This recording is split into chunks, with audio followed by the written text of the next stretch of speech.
여러분 최근에 혹시 담뱃값을 혹시 보신 적 있으실까요? 지금 나가는 분들은 밑에 식당 봉사를 하러 일부 예배를 드리시고 나가고 계시니 오해하지 마시기 바랍니다. 여러분 혹시 담뱃값 보신 적 있으신가요? 저도 오랫동안 본 적이 없다가 최근에 오랜만에 보게 됐는데 보고 깜짝 놀랐습니다. 그 담뱃값에 보니까 그 끔찍한 경고문이 적혀 있더라고요. 담배 폐암, 후두암, 기형아 출산, 구강암, 성기능 장애, 이런 문구가 이렇게 적혀 있고, 또 끔찍한 그 혐오스러운 그림이 이렇게 그려져 있습니다. 그런데 그것도 효과가 없었는지 12월에 또 그게 바뀐다고 그래요. 그래서 문구가 조금 더 직접적으로 바뀝니다. 이 담배를 피면 폐암으로 가는 길입니다. 이 담배가 후두암으로 가는 길입니다. 이 담배가 구강암으로 가는 길입니다. 라는 문구가 들어간다고 합니다. 그런데 그 사실을 다 알아도 흡연하시는 분들에게는 사실 효과가 별로 많지는 않은 것 같습니다.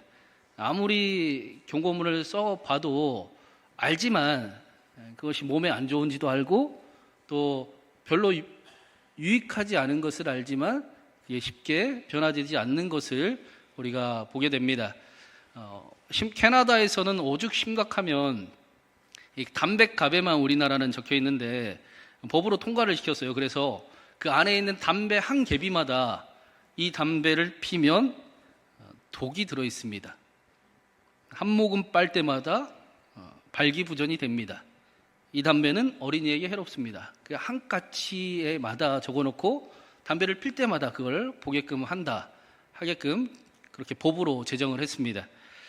우리에게 좋지 않은 것, 하지 말아야 할 것을 알아도 바꾸기가 쉽지가 않기 때문입니다. 이것은 흡연하시는 분들만의 이야기가 아닙니다. 저와 여러분 역시도 쥐는 쥐약이면 먹지 않는데, 쥐약인 줄 알면 먹지 않은데, 사람은 쥐약인 줄 알아도 먹는다라는 말이 공감되는 삶을 살아가고 있습니다. 하나님의 말씀에 대해서도 다르지 않습니다. 우리가 하나님의 말씀을 안다, 하나님의 말씀을 지킨다, 하나님의 말씀대로 살아간다 라고 입술로는 이야기하지만, 그러나 실상은 하나님의 말씀을 몰라서 지키지 않는 것이 아닙니다. 다 알고 있습니다. 어떻게 해야 되는지도 압니다. 무엇이 나의 삶의 유익인지도 알고 있습니다. 그럼에도 불구하고 살아가지 못하는 나를 발견하곤 합니다. 그렇다면 우리는 이렇게 인생을 끝마쳐야 되는 것인가?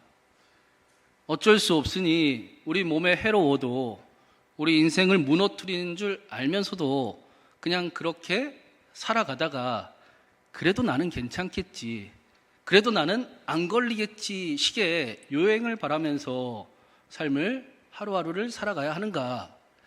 성경은 분명하게 아니다 라고 우리에게 말씀을 합니다.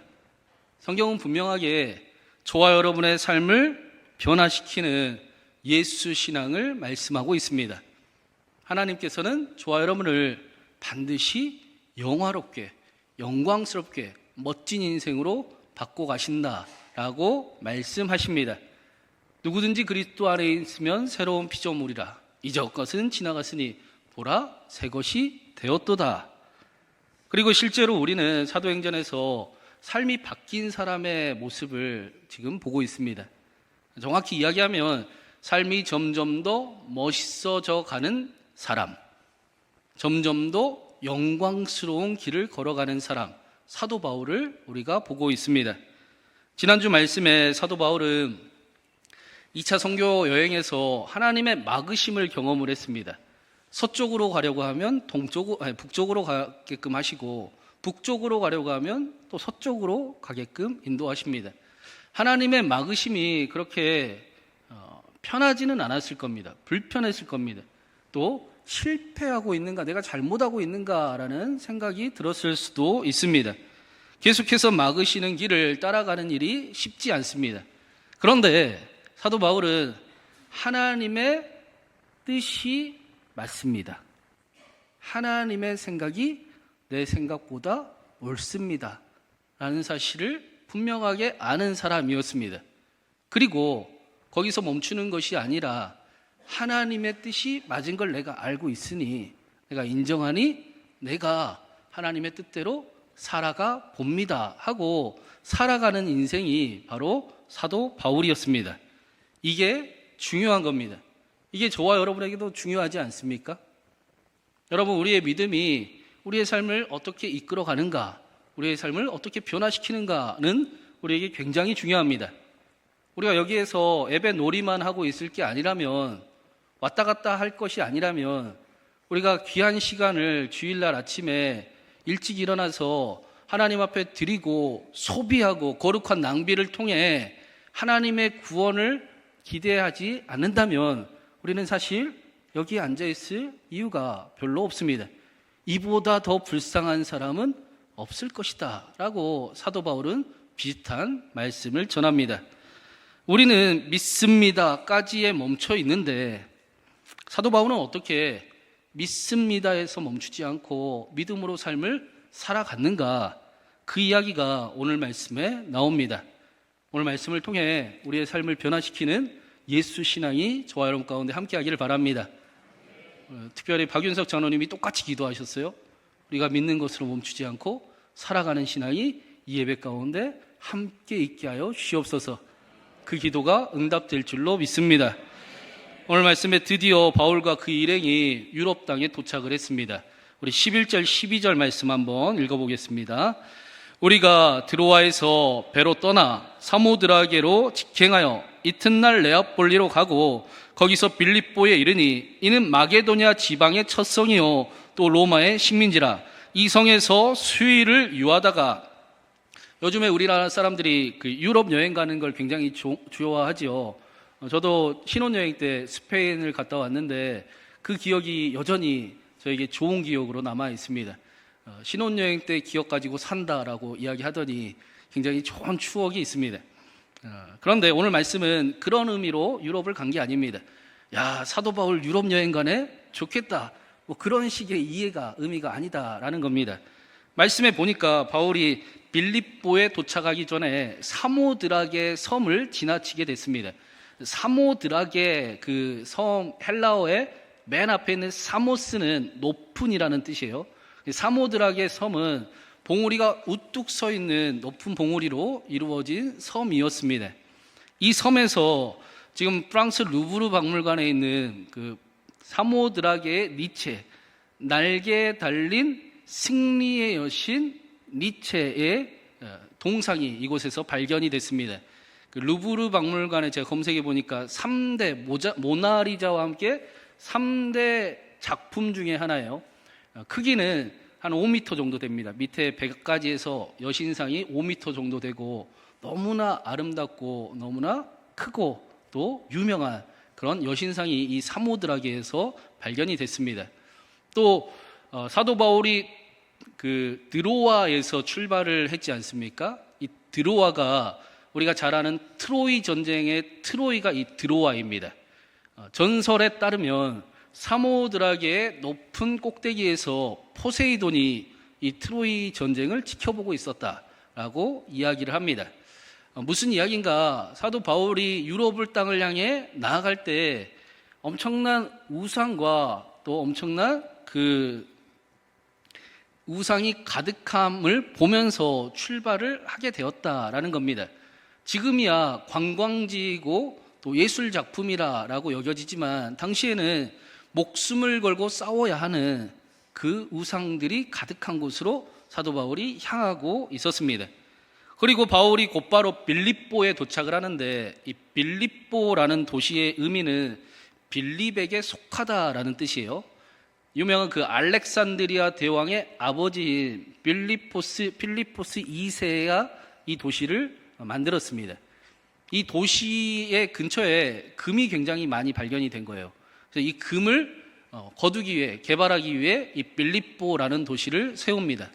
그리고는 시간이 꽤 많이 지나서 로마 시대에 또 특별한 사건이 하나 이 빌립보에서 일어납니다. 율리우스 가이사르가 로마 공화정의 마지막 그 인물이지 않습니까? 그래서 우리 성경에 로마의 황제를 이야기할 때 가이샤 하는데 그 율리우스 가이사르를 이야기하는 겁니다. 가이샤가 로마 황제를 의미하는 단어가 됐습니다. 율리우스 가이사르가 죽고 나서 그의 양아들이었던 옥타비아누스가 이 빌립보에서 전쟁을 승리하고 로마의 초대 황제가 됩니다. 이곳이 그 승리를 기념한 도시가 성공을 이룬 도시, 인간의 욕망을 확실하게 이룬 도시가 바로 빌립보였습니다.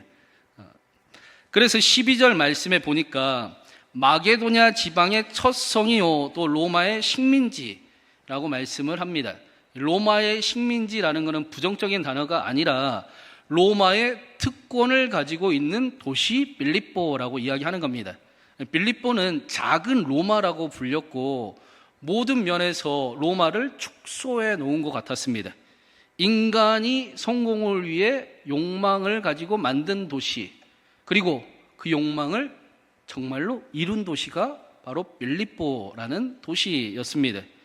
바울이 당시 이 빌립보에 도착을 해보니까 우상이 너무나 가득하고 또 사람들은 모두가 다 자신의 탐욕을 위해서 살아가고 있습니다. 도무지 하나님의 말씀은 들리지도 않을 것 같습니다. 모두가 다 신을 찾는데 자신이 하나님이 되고자 합니다. 사실은 하나님이 필요한 것이 아니라 내가 하나님의 자리를 차지하고 싶다라는 생각을 가지고 삶을 살아가고 있습니다. 하나님이 필요 없는 곳이 빌립보였던 겁니다. 그럼 빌립보에서 사도 바울은 하나님의 뜻이 맞다는 것을 내가 압니다. 그러니 나는 하나님의 뜻대로 살아보겠습니다 라고 했던 거예요. 여러분, 빌립보의 모습이 마치 현대 한국교회 모습과 좀 비슷하지 않습니까? 그렇죠. 모두가 다 신이 되기를 원하고 하나님을 예배하는 것 같지만 사실은 하나님이 주는 돈, 하나님이 주는 지혜, 하나님이 주는 응답, 그것들을 바라고 있는 그런 신앙의 행태와 마치 모두가 비슷해 보입니다. 그런 상황 속에서도 사도 바울은 아니요, 하나님이 맞습니다. 하나님이 정말로 살아계십니다. 하나님이 진리입니다. 하나님께 돌아오십시오. 그렇게 하나님 나라를 외치는 삶을 걸어가고 있었던 것입니다. 아마도 쉽지는 않았을 겁니다. 우리는 그것이 얼마나 힘겨운가를 잘 알고 있습니다. 그런데 중요한 것은 바울이 그렇게 하나님을 믿는 믿음으로 길을 걸어갔는데 욕망이 가득한 빌립보 도시에 유럽 최초의 교회인 빌립보 교회가 세워졌다라고 우리에게 말씀을 전해주고 있다는 겁니다. 무슨 말씀입니까? 하나님을 믿고 하나님을 믿는 대로 그 타락한 곳에서도 그 말씀대로 살아가는 사람을 통해 하나님이 하나님의 일을 이루어 가시더라. 하나님의 살아계심을 나타내시더라. 하나님이 살아 역사하신다. 하나님을 믿는다고 이야기하는 자들아, 믿음으로 살아가 보자. 그렇게 말씀하고 있는 것입니다. 그러면 사도 바울은 어떻게 믿음으로 삶을 살아갈 수 있었는가? 쉽지 않잖아요. 어떻게 사도 바울은 무슨 예수 신앙을 가지고 있었길래 자신의 삶을 변화시키는 그런 믿음을 소유할 수 있었는가? 10절에 이렇게 말씀을 합니다. 우리 10절도 한번 읽어보겠습니다.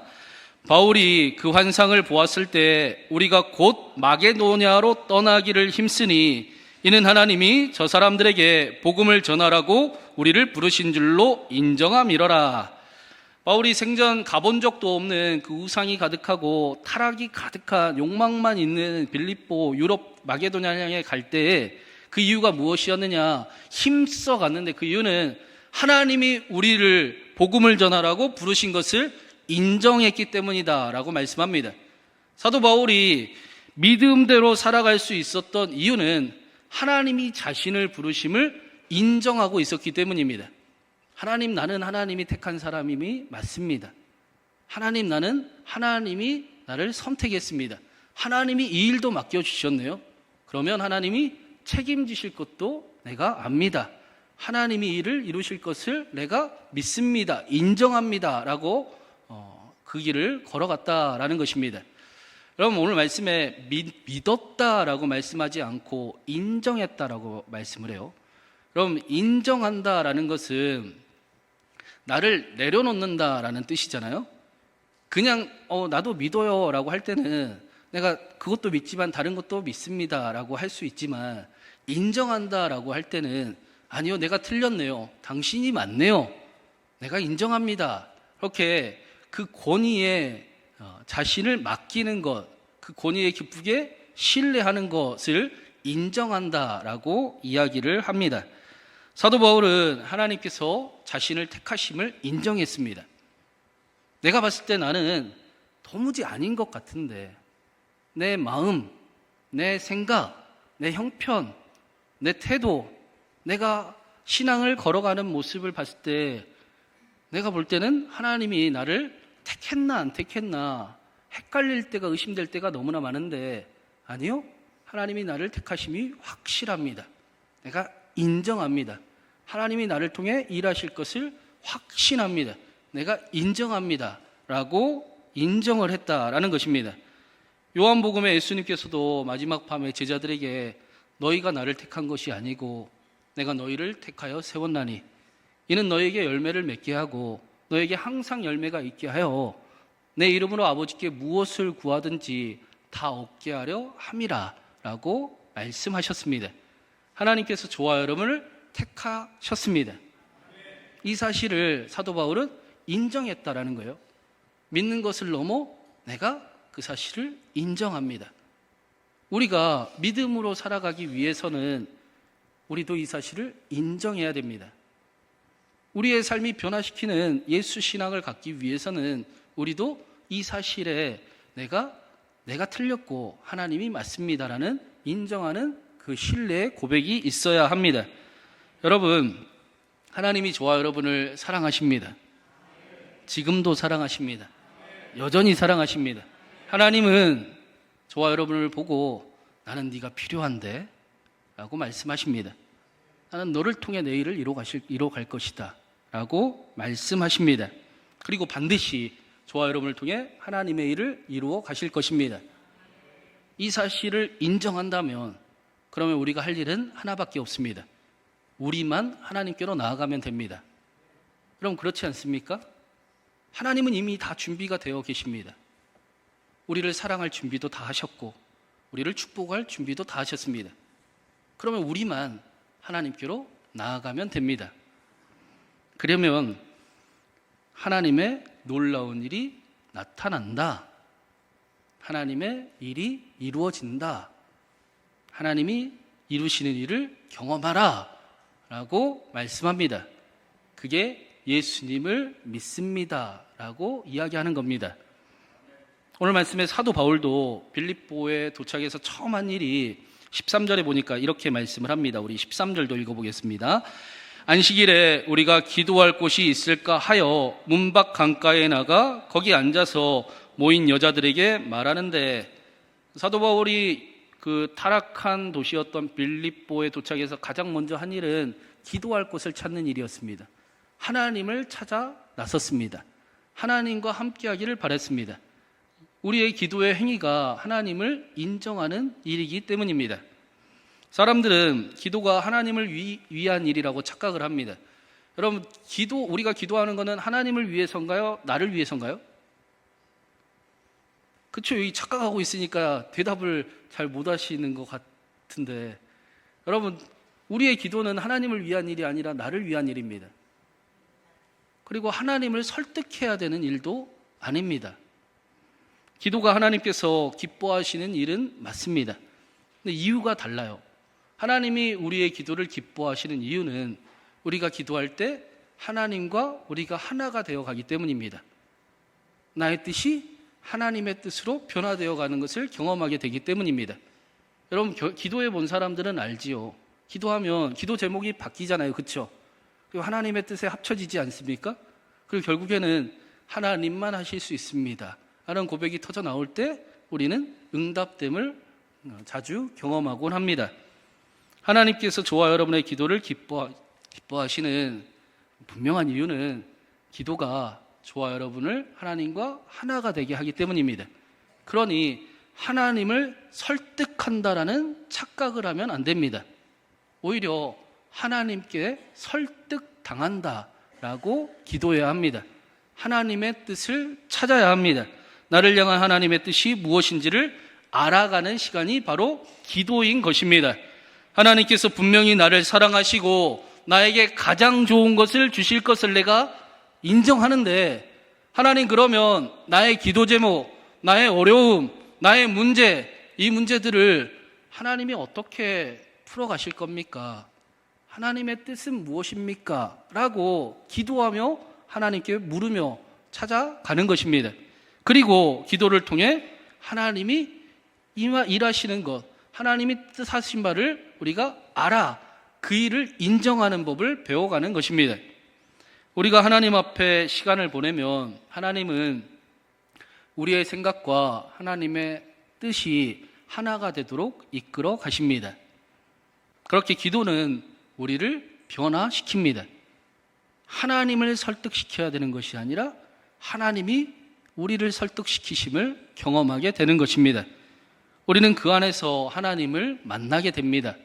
하나님의 임재를 경험하게 되고 하나님이 우리를 위로하심을 경험하게 되고 다시 소망을 일으키심을 경험하게 되고 하나님의 뜻을 발견하여 그 길을 걸어가게 하심을 알게 하십니다. 그러니 기도가 여러분 하나님을 위한 일입니까? 나를 위한 일입니까? 기도는 나를 위한 일입니다. 그래야 하나님의 응답이 경험됩니다. 그러면 특세에 나와야 되겠습니까? 안 나와야 되겠습니까? 네. 기도가 그저 내 생각이 아니라 우리는 기도할 때 그 기도가 정말 하나님을 찾는 기도였다면 하나님의 뜻이 무엇인지를 발견하게 될 것이고, 그리고 그 기도가 사실이었음을 경험하게 될 것입니다. 그래서 하나님이 저와 여러분의 기도가 필요한 것이 아니라 저와 여러분에게 기도가 있어야 합니다. 기도는 우리의 영적인 바로미터입니다. 기도하지 않으면 아무리 하나님의 일을 해도 그건 내일이 됩니다. 그런데 기도하면 내일도 하나님의 일이 됩니다. 기도하지 않으면 아무리 하나님의 일을 멋지게 꿈꿔도 그건 내일입니다.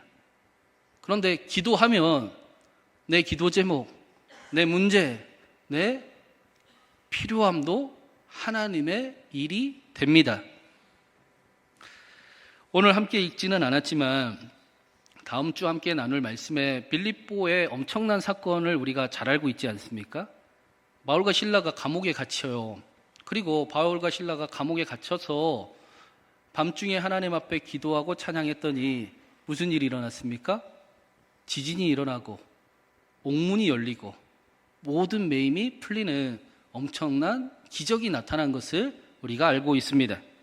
그러면 바울과 실라가 밤중에 기도할 때 하나님 나 좀 구해주세요, 나 좀 풀어주세요 라고 기도했겠습니까?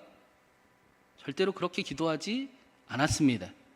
만약에 그렇게 기도했다면 바울과 실라는 풀려나자마자 도망쳐야 맞습니다. 다음 주에 자세히 나누겠지만 바울과 실라는 분명하게 하나님을 인정하는 기도를 드렸을 것입니다. 하나님의 일을 꿈꾸는 기도를 드렸습니다. 하나님, 내가 복음을 전하다가 감옥에 갇혔네요. 근데 나는 그래도 하나님이 나를 여전히 사랑하고 계시고 내 기도를 듣고 계심을 나는 믿습니다. 분명히 이 일 속에도 하나님이 뜻하신 바가 있음을 믿습니다. 근데 나는 잘 모르겠어요. 하나님의 뜻 알게 하여 주시옵소서. 하나님이 어떻게 이 일을 영광스럽게 받으실지 보게 하여 주시옵소서. 그리고 이 빌립보를 불쌍히 여기시고 나를 통해 이곳에 하나님의 일이 이루어지게 하여 주시옵소서. 그렇게 기도 드렸을 것입니다. 그러다 무슨 일이 일어났습니까? 땅이 진동하고 옥문이 열리고 모든 매임이 풀리는 놀라운 역사가 나타났다라고 말씀을 합니다. 그냥 몸만 풀리고 자유롭게 되었다라고 말씀하지 않습니다. 있던 간수들의 그의 가족까지 모두가 하나님을 믿게 되었고 그의 모든 매임들이 풀리게 되었고 빌립보의 최초의 교회가 세워지게 되었다라고 말씀을 합니다. 그러면 여러분, 기도했던 사도 바울의 입장에서는 지진이 일어났어요. 모든 옥문이 막 풀렸습니다. 매임이 다 풀렸어요. 그러면 바울은 어떤 생각이 들었을까요? 사도 바울의 입장에서 기도했더니 막 하나님이 어떻게 하실지 몰랐는데 지진을 일으키셨습니다. 그래서 매임이 다 풀리게 해주셨어요. 사도 바울은 하나님, 내가 하나님 사랑한다, 하나님이 나 사랑한다라는 거 인정했는데 진짜 하나님 나 사랑하시네요. 진짜 하나님 나를 통해 하나님이 하실 일이 있었네요. 하나님, 내 앞에 문제가 하나님께는 아무것도 아니었네요. 하나님, 어디까지 일을 이루어 가실 수 있으십니까? 하나님, 나를 통해 얼마나 놀라운 일을 이루시려고 그러십니까? 하나님 보시기에 내가 그렇게 소중하고 그렇게 특별하고 그렇게 대단한 사람입니까? 하나님, 감사합니다. 하나님이 역시 제일 크십니다. 하나님이 제일 위대하십니다. 하나님께 찬양하고 기뻐 기도했을 것입니다. 하나님이 나를 사랑하신다는 사실을 인정했던 바울이 기도를 통해 자신이 얼마나 소중한 존재인지, 대단한 인생인지, 하나님이 얼마나 귀하게 여기시는지를 경험하게 되었다라는 것입니다. 이 말씀을 가지고 하나님께서는 오늘도 저와 여러분에게도 존귀하고 고귀한 자야, 내가 너의 기도를 듣는다, 내가 너를 축복한다, 고귀하고 존귀하게 살아가 보자, 그렇게 오늘도 말씀하고 계시는 것입니다. 여러분, 그 배우 황정민 씨 아실 겁니다. 이런 말 해도 될지 모르겠지만 얼굴이 항상 빨간 편에 계시는 배우 있잖아요. 연기 잘하시고. 이 황정민 배우가 술을 그렇게 좋아했대요. 담배도 그렇게 좋아하는 그런 편이었다고 합니다. 그런데 그런 황정민 씨가 술도 끊었어요. 담배도 끊었습니다. 그래서 후배들이 놀라가지고, 아니 어떻게 그랬습니까? 그랬어요? 라고 묻자 황정민 배우가, 내가 나이가 50이 되어 가는데 이때까지 힘들게 살아왔는데 나한테 선물 하나는 줘야 되겠다라는 생각이 들더라 라는 이야기를 하는 거예요. 그래서 무슨 차를 자신을 위해 선물을 줬나? 대단한 걸 해줬나? 라고 하는데, 이어서 황정민 배우가 그래서 담배를 끊어야 되겠다라는 생각이 들었다라고 이야기합니다. 힘들게 50년을 살아온 나에 대한 선물로 담배를 끊는 것을 자신에게 선물해 준 것입니다. 금연을 해야 된다라는 그런 개념이 아니라 이때까지 힘들게 살아온 50이 된 나, 소중한 나에게 나를 더 사랑하는 일을 선물해 줘야 되겠다 하고 담배를 그때부터 끊었습니다. 삶의 이야기가 바뀌었습니다. 삶을 살아가는 이유가 변했습니다. 자신을 조금 더 고귀하고 존귀하게 여기고 자신을 소중하게 다루는 삶을 살아가게 되었습니다. 그래서 습관이 변하고 삶이 변합니다. 예수님을 믿는 믿음 역시 우리에게 동일하게 말씀을 합니다. 고귀하고 존귀한 자야, 누가 뭐라 해도 나는 너를 사랑한다. 내가 너를 통해 내 일을 이룰 것이다. 힘내라. 너의 기도를 듣고 있다. 일어나라. 내가 너와 함께한다. 내가 너와 고귀하고 존귀한 너의 삶을 함께 이루어 갈 것이다 라고 말씀하십니다. 사랑하는 여러분, 우리가 추수감사주일 행복축제가 되기를 같이 기도를 하고 있습니다. 여러분, 그 일이 이루어지고 있음을 믿습니다. 담임 목사로서 성도의 수가, 교회인의 수가 늘어나는 것도 기쁜 일이고 기대하는 일입니다. 근데 그것보다 더 저에게 중요한 일은 여러분이 행복해지는 일입니다. 여러분이 하나님과 더 가까워지고 다시 하나님과 함께 살아가는 삶이 되는 것입니다. 여러분이 소중한 존재임을 다시 확인하게 되는 것입니다. 하나님이 저와 여러분을 사랑하십니다. 하나님이 반드시 저와 여러분을 통해 하나님의 일을 이루어 가십니다. 그러니 이 사실을 인정하고 우리가 하나님 앞에 나아갑시다. 우리만 나아가면 됩니다. 우리만 나아가면 준비된 그 사랑과 준비된 은혜 가운데 하나님의 놀라우심과 위대하심과 크심으로 저와 여러분과 함께 하실 줄로 믿습니다. 동일한 은혜가 한 사람도 빠짐없이 우리 신광교회 추수감사주일에 행복축제로 함께하기를 주님의 이름으로 축원합니다.